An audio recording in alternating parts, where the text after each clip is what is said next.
Hello everyone, कैसे हो सब। आज हम हमारा चैप्टर 20 करेंगे। 20 चैप्टर है हमारा एल्बम के लेखक है सुदर्शन जी। इनका जन्म 1896 ईस्वी में हुआ और इनकी मृत्यु 1976 ईस्वी में हुई। सुदर्शन जी जो लेखक हैं हमारे, उनके जीवन के बारे में जानते हैं कि इनका जन्म पश्चिमी बंगाल में सियालकोट नगर में हुआ। इन्हें बचपन से ही कहानी लिखने का शौक था। इन्होंने पहले तो उर्दू में लिखना शुरू किया और बाद में हिंदी में लिखने लगे। इनकी जो पहली कहानी है सरस्वती नामक पत्रिका में 1920 में छपी थी। इनकी जो पहली पत्रिका थी सरस्वती, वो 1920 में छपी थी। हिंदी कहानी क्षेत्र में प्रेमचंद जी के बाद सुदर्शन जी का नाम लिया जाता है। इन्होंने फिल्मों के लिए कहानियाँ लिखी जिन पर सफल फिल्मों का निर्माण हुआ। सुदर्शन, सुमन, पारस, पनघट इनकी प्रसिद्ध कहानी संग्रह है। जो प्रस्तुत हमारी कहानी है एल्बम में पंडित शादीराम और लाला सदानंद के बीच का जो आर्थिक व्यवहार हुआ, उसमें संबंधों को किस तरह बचाया गया, उसका मार्मिक वर्णन यहाँ पर किया गया है। आजकल पैसों के कारण संबंधों में दरार पड़ जाती है। आप सब भी जानते हैं और हम भी जानते हैं कि पैसे का कितना महत्व हो गया है कि पैसे के कारण भाई भाई भी लड़ जाते हैं। तो जो प्रस्तुत हमारा जो चैप्टर है, इसमें यही बताया गया है कि ऐसे समय में मानव मूल्यों का जतन करने की प्रेरणा इस कहानी से हमें मिलती है। तो चलो हम शुरू करते हैं कि पंडित शादीराम ने ठंडी आह भरी और सोचने लगे, क्या यह ऋण कभी सिर से उतरेगा। जो शादीराम थे उन्होंने ऋण लिया था और वो ठंडी आह भर के सोचते हैं कि क्या जो ये मेरा कर्ज है वो कभी मेरे सिर से न उतरेगा। वे गरीब थे परंतु दिल के बुरे न थे। वे चाहते थे कि जिस तरह भी हो अपने यजमान लाला सदानंद का रुपया अदा कर दे। उन्होंने लाला सदानंद से रुपया लिया था, इसीलिए उनके मन में था कि वो जैसे भी हो अपने यजमान मतलब कथा कहने वाले सदानंद का रुपया अदा कर दे। उनके लिए एक एक पैसा मोहर के बराबर था। मतलब जो पुराना सोने का सिक्का होता है उसे मोहर बोला जाता है, तो मोहर के बराबर था। अपना पेट काट काट कर बचाते, मगर जब 4 पैसे जमा हो जाते तो कोई ना कोई ऐसा खर्च निकल आता था जिससे सारा रुपया उड़ जाता। शादीराम के हृदय पर बर्छियाँ मतलब छुरियाँ चल जाती थी और वे कुछ न कर पाते थे। जो शादीराम थे वो कुछ ना कुछ करके पैसे बचाते थे और कहीं ना कहीं से ऐसा खर्च आता था, कोई बीमारी आती थी जिसके कारण उनका पैसा खर्च हो जाता था। इस तरह कई साल बीत गए। शादीराम ने पैसा पैसा बचाकर 80 रुपये जोड़ लिए। उन्हें लाला सदानंद के 500 रुपये देने थे। इस 80 रुपये की रकम से ऋण उतारने का दिन आता प्रतीत हुआ, परंतु उनका लड़का लगातार 4 महीने बीमार रहा। पैसा पैसा करके बचाए हुए रुपए दवा दारू में उड़ गए। पंडित शादीराम ने सिर पीट लिया। अब चारों ओर फिर अंधकार था, उसमें प्रकाश की हल्की सी किरण भी दिखाई न देती थी। उन्होंने ठंडी सांस भरी और सोचने लगे, क्या यह ऋण कभी सिर से न उतरेगा। जो शादीराम थे उन्होंने पैसा बचाकर 80 रुपये इकट्ठे करे और पता नहीं कि लड़के को बीमारी हुई 4 महीने तक लगातार, तो सारा पैसा दवा दारू में चला गया। और फिर जो शादीराम थे उन्होंने हार मान ली कि पता नहीं अब पैसा मेरे जो कर्ज है वो सिर से उतरेगा भी या नहीं। लाला सदानंद अपने जो सदानंद थे वो उनकी व्यवस्था जानते थे। वो चाहते थे कि पंडित ही रुपए देने का प्रयत्न न करे। उन्हें इस रकम की जरा भी परवाह नहीं थी। मतलब वो चाहते थे कि वो पैसे देने की जरा भी कोशिश न करे। उन्होंने इसके लिए कभी तगादा तक नहीं किया, मतलब जिक्र भी नहीं किया कि मुझे मेरे पैसे चाहिए। इस बात से वो इतना डरते थे मानो रुपये उन्हें को देने हो। जो सदानंद थे उनको ऐसा लगता था कि ये रुपये ना दे, और उनको ऐसा लगता था कि उनकी इन बातों से ऐसा लगता था कि कहीं मानो उनको ही रुपये देने हो। उनको इतनी चिंता थी। शादीराम के दिल में भी शांति न थी। वो सोचा करते थे कि कैसे भले इंसान है, भले मानस मतलब भले इंसान है जो अपनी रकम के बारे में मुझसे बात तक नहीं करते। खैर ये कुछ नहीं कहते तो सो ठीक है, परंतु इसका तात्पर्य मतलब इसका मतलब यही थोड़ी ना है कि मैं निश्चित हो जाऊं और मेरी तरफ से इनका रुपया निकलता है, मुझे देना ही है। जो शादीराम है वो सोचते हैं कि भले इंसान है पर जो अपने रकम के बारे में मुझसे कुछ नहीं कहते, लेकिन इसका मतलब ये थोड़ी ना है कि मैं भूल जाऊं कि मुझे इनके पैसे नहीं देने हैं, मुझे इनके पैसे देने ही चाहिए। उसमें लाला सदानंद के सामने सिर उठाने का साहस न था। यदि लाला सदानंद ऐसी सज्जनता न दिखलाते और सादीराम से बार बार पैसे मांगते, तब शायद उसके दिल में ऐसा कष्ट न होता। हम अत्याचार का सामना सिर उठाकर कर सकते हैं, परंतु भलमनसी के सामने आंखें नहीं उठती है। इन पंक्तियों में ये कहा गया है कि जो लाला सदानंद उनसे पैसे नहीं मांगते थे, इसलिए उसको शर्मिंदगी महसूस होती थी। अगर वो पैसे मांगते तो शायद उनको इतनी शर्मिंदगी नहीं होती। एक दिन लाला सदानंद किसी काम से पंडित सादीराम के घर गए।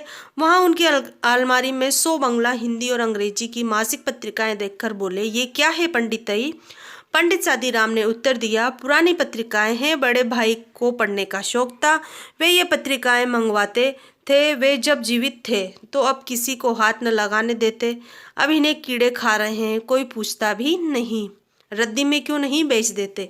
जो सादीराम है उनके घर गए थे सदानंद, और वहां पर उन्होंने पत्रिकाएं देखी तो पूछा कि ये क्या है? तो उन्होंने बताया कि भाई की है, वो जीवित थे तब मंगवाते थे और किसी को हाथ भी नहीं लगाने देते, अब इनको कीड़े खा रहे हैं। तो जो सदानंद है उन्होंने कहा कि रद्दी में बेच क्यों नहीं देते? तो इनमें चित्र हैं, जब कभी बच्चे रोने लगते हैं तो एक आध निकाल कर दे देता हूँ, इससे उनके आंसू थम जाते हैं, इसीलिए रद्दी में नहीं बेचता। लाला सदानंद ने आगे बढ़कर कहा, 2-4 पत्रिकाएं दिखाइए तो जरा देखिए इनमें कैसे चित्र हैं।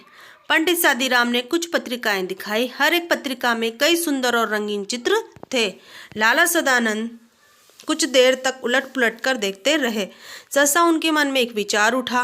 वे बोले, ये चित्रकला के बढ़िया नमूने हैं, अगर किसी शौकीन को पसंद आए तो आप 1000-2000 रुपये बड़ी आसानी से कमा सकते हैं। उन्होंने एक उपाय सोचा कि इनके द्वारा आप 1000-2000 रुपये कमा सकते हो, क्योंकि ये चित्रकला के नमूने हैं। पंडित सादीराम ने ठंडी सांस भरकर कहा, ऐसे भाग्य हो तो ये धक्के ही न खाता फिरता, मतलब मेरी किस्मत इतनी अच्छी होती तो मैं इधर उधर धक्के ही न खाता फिरता। लाला सदानंद बोले, एक काम करें क्या, आज बैठकर जितनी अच्छी तस्वीरें हैं सबको अलग छांट लें, बहुत अच्छा है। जब यह कर चुके तो मुझे कहलवा दें। आप क्या करेंगे? मैं एक एल्बम बनाऊंगा, आपकी तरफ से विज्ञापन दे दूंगा। हो सकता है विज्ञापन किसी शौकीन के हाथ पड़ जाए तो आप 2-4 पैसे कमा ले। तस्वीरें बहुत बढ़िया है। पंडित सादीराम को ये आशा न थी कि कोयले की खान में हीरा मिल जाएगा। घोर निराशा के कारण फिर भी उन्होंने वो सब चित्र जमा कर लिए छांट छांट कर, और सबको एल्बम में बनाने का प्रयास किया। लाला सदानंद ने चित्रों को एल्बम में लगवाया और समाचार पत्रों में विज्ञापन दे दिया। अब पंडित सादीराम हर समय डाकिये की प्रतीक्षा करते रहते और सोचते थे कि आज कोई चिट्ठी आएगी। बहुत दिन बीत गए, कोई चिट्ठी नहीं आती थी। रात को आशा सड़क की धूल की तरह बैठ जाती थी, मतलब उनको दिन भर आशा रहती थी और रात को आश टूट जाती थी कि अब पता नहीं आएगी या नहीं आएगी। पंडित सादीराम बिल्कुल निराश हो गए थे, मगर फिर भी कभी सफलता का विचार आ जाता, जैसे अंधेरे में जुगनू चमक जाता है। जैसे रात में एकदम जुगनू चमकता है, वैसे ही उनके दिमाग में कभी न कभी आशा आ ही जाती है। आखिर एक दिन सादीराम के भाग्य जागे। कलकत्ते के एक मारवाड़ी सेठ ने पत्र लिखा कि एल्बम भेज दो, अगर पसंद आ गया तो खरीद लिया जाएगा, मूल्य की चिंता नहीं, चीज़ अच्छी होनी चाहिए। एक दिन जो कलकत्ते का मारवाड़ी सेठ का पत्र आ ही गया। ठीक है, यह पत्र उस करवट के समान था जब सोया हुआ आदमी जागने से पहले बदलता है, उसके बाद उठ बैठता है। यह किसी आदमी की करवट न थी, यह भाग्य की करवट थी। पंडित सादीराम दौड़े हुए सदानंद के पास पहुंचे और उन्हें पत्र दिखाकर बोले, आखिर आज एक पत्र आ गया, भेज दूं एल्बम? 6 महीने बीत गए। लाला सदानंद बीमार थे। पंडित सादीराम उनके लिए दिन रात माला फेरा करते थे। वे न वैद्य थे, न डॉक्टर और न ही हकीम। उनकी औषधि माला फेरनी ही थी। वह काम वे अपनी आत्मा, पूरी शक्ति और अपने पूरे मन से कर रहे थे। उन्हें औषधि की अपेक्षा आशीर्वाद और प्रार्थना पर अधिक भरोसा था। सोचते थे दवा से दुआ अच्छी है।